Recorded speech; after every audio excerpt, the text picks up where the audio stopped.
Antiderivación por sustitución. En este video mostraremos una técnica rápida para realizar la antiderivación por sustitución. Parte 1. Como ya hemos visto antes, la antiderivación por sustitución consiste en realizar la regla de la cadena en reversa, lo cual consiste en separar al integrando en dos partes con el siguiente procedimiento. Primero proponemos una función u por inspección, la cual usualmente identificamos como alguna expresión entre paréntesis o adentro de alguna raíz o como numerador o denominador de alguna fracción. En segundo lugar, derivamos la función u con respecto a la variable independiente x y dividimos nuestro integrando entre esta derivada para poder despejar la derivada de otra función g que depende de u. En tercer lugar, antiderivamos la derivada de la función g con respecto a u para obtener g de u. Y por último, la antiderivada buscada debe ser la composición de la función g y la función u. Como ya mencionamos anteriormente, aunque no es cierto en el caso de todas las antiderivadas, y no se puede saber de antemano si es posible o no aplicar la antiderivación por sustitución, se asume que el integrando tiene la forma que produce la regla de la cadena, es decir, que es el producto de la derivada de una función g evaluada en una función u intermedia por la derivada de esa función u con respecto a la variable independiente x.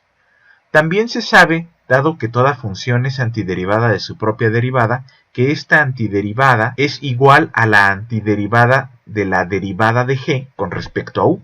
Simbólicamente, ambas expresiones difieren por, valga la expresión, por un diferencial meramente simbólico. Este diferencial simbólico no debe ser interpretado de manera literal como un intento de aproximar los incrementos de la función u, sino como un resumen del procedimiento que deseamos realizar, ya que si despejamos dx de este diferencial simbólico, entonces estaríamos realizando los dos pasos involucrados en invertir la regla de la cadena. En primer lugar, estaríamos dividiendo entre la derivada de la función intermedia, y en segundo lugar, estaríamos cambiando la variable con respecto a la que realizamos la antiderivación. Por ejemplo, consideremos la antiderivada de x entre la raíz de 1 más x al cuadrado. Como ya vimos anteriormente, u puede ser 1 más x al cuadrado, de donde se obtiene la derivada 2x.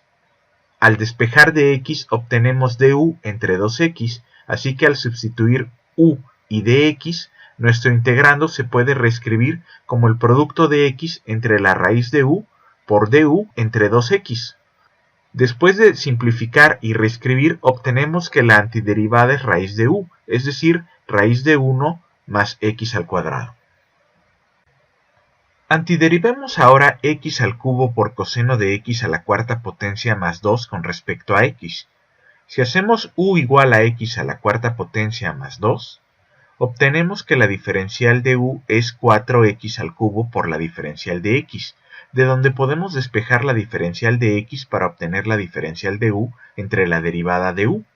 Tras sustituir u y dx en la antiderivada original, obtenemos la antiderivada de x al cubo por coseno de u por du entre 4x al cubo. O bien, un cuarto de la antiderivada de coseno de u con respecto a u. Al antiderivar y sustituir, encontramos que la antiderivada buscada es un cuarto de seno de x a la cuarta potencia más 2. Antiderivemos la raíz de 2x más 1 con respecto a x. Con u igual a 2x más 1 obtenemos du igual a 2 de x, de donde dx es igual a du entre 2.